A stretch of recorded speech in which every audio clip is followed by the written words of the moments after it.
相啊係天生嘅，你改咗咧，你啲運氣都改唔到。四靈動物咧，佢個影響力非常之大嘅，無論你應用喺人啦、動物入邊咧，一樣都係好準。Hello， 大家好啊！翻嚟呢一集咧，就介紹易學三大範疇入邊嘅相學。命學咧，佢係無形嘅喎，人嘅出生時間咧係睇唔到噶嘛。而相學同埋風水學咧，佢就係有形嘅。咁我哋可以咁樣理解，如果命學承載嘅係時間，風水學同埋相學咧承載嘅就係時間同埋空間。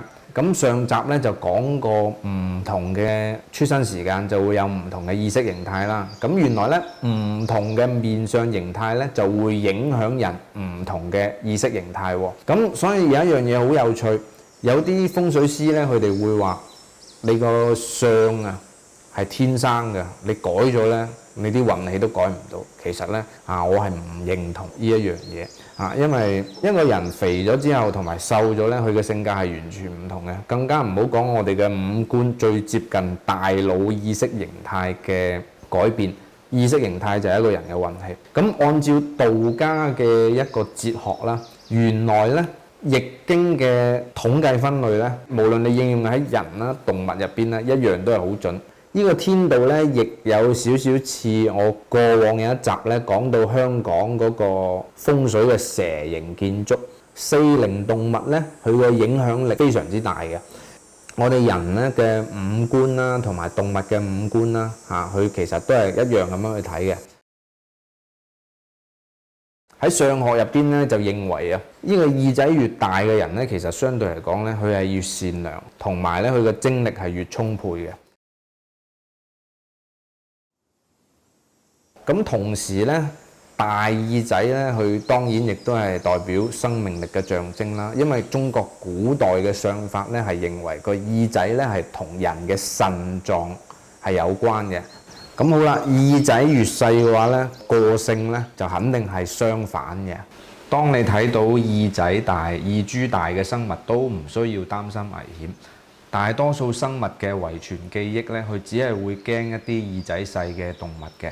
咁當然啦，呢個只係一般而言啦。咁相學咧有一個心法咧，叫做相不獨論，亦即係話咧，我哋唔能夠單睇某一方面就去落定論。就好似我將易學要分為三大範疇，綜合去睇。咁腳越細嘅動物咧，佢嘅活動範圍、住宅範圍同埋獵食範圍咧，都會比其他嘅動物會更加大。腳長咧，如果個相法唔夠好咁計咧，亦都係代表奔波同埋唔穩定嘅。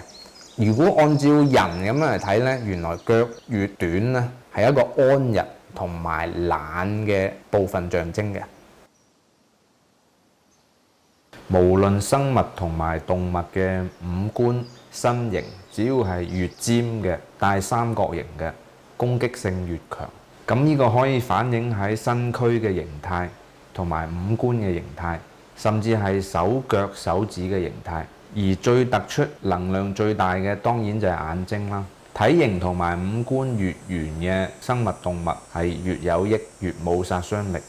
咁咧，所以喺我哋嘅生物學顯微鏡入邊咧，有害嘅細胞咧全部都係帶尖形嘅，而無害嘅細胞咧就多數都係帶圓形嘅。好啦，咁例如呢個鼻啦，西方人嘅鼻咧係會高啲嘅，而亞洲人嘅鼻咧就會短啲嘅。咁鼻高嘅人嘅性格咧，佢係偏向於獨立嘅，中意。咁鼻矮嘅人咧，佢相對係會比較有人情味啲佢係中意群體聚會或者係群居嘅。所以鼻高咧，佢相對冇乜人情味佢唔太中意去群聚。一句起兩句止，佢唔會去中意太囉嗦，而且咧佢都係怕人多，係中意獨處嘅。但係鼻低嘅人咧，佢就會怕冇人情味，同埋怕寂寞啦。咁所以鼻矮咧係更加容易去包容人，但係鼻高咧佢就唔中意俾人管嘅喎。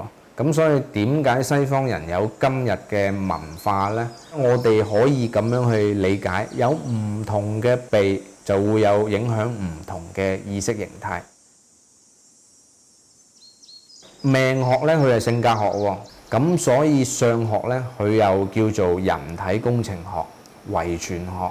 咁好多人以為睇相咧，主要就睇五官。咁其實咧，更深層次嘅相學咧，佢係會睇你行路嘅姿勢，佢就能夠得知你一生嘅命運啦。包括你食嘢時候嘅相態啦，同埋骨相啦、智相啦。咁有一種咧，以前幫皇帝睇相嘅高級國士啦，佢哋就會用到一種叫做燭照法。燭照法咧，亦即係話原來貴人係睇背嘅喎。係將一個蠟燭去照住一個人，去睇佢嘅倒影，嚟去咁樣去判斷一個人嘅富貴貧賤。好啦，咁就相學咧係非常之有趣嘅。咁呢集咧就同大家介紹到呢度。咁下一集咧就同大家介紹風水學。拜拜。